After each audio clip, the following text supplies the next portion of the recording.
وإنما هي في الحقيقة انطلقت من إسبانيا. والكيان الصهيوني إسرائيل ولن يجرؤ على ضرب أي سفينة في إسبانيا. مستحيل الكيان الصهيوني يضرب يعني مع كورتيا جارتي.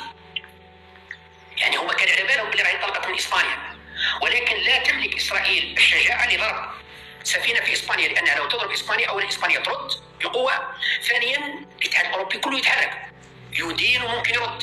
قال حبس، إسبانيا جزء لا يتجزأ وعضو مهم في حلف الناتو وفي الاتحاد الأوروبي. لا نقبل المساس بإسبانيا مثل ما لا نقبل المساس بفرنسا وإيطاليا وأي دولة.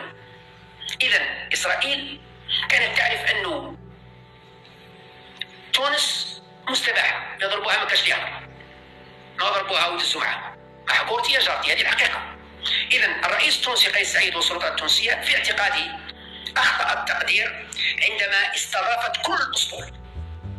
راكمش قادرين يا توانسة يا سي قيس سعيد وجماعته، انتي صغيرة انتي دراهم صغيرين، متلعبش حاجة أكبر منك يا سي قيس سعيد.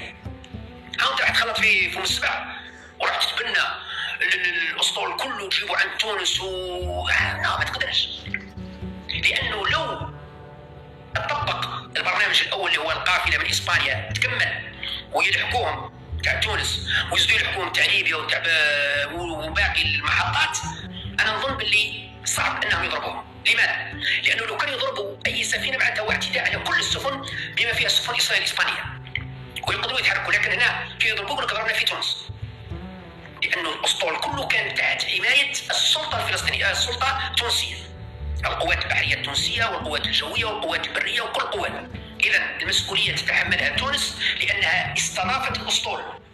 أنا تمنيت من كل قلبي لو السلطات التونسية مشات بحكمة وخلات السفينة التونسية تخرج وتلتحق بالقافلة البحرية ولا تستضيف كل الأسطول، اللي نتمنى أنهم يخرجوا بسلام ويتحركوا.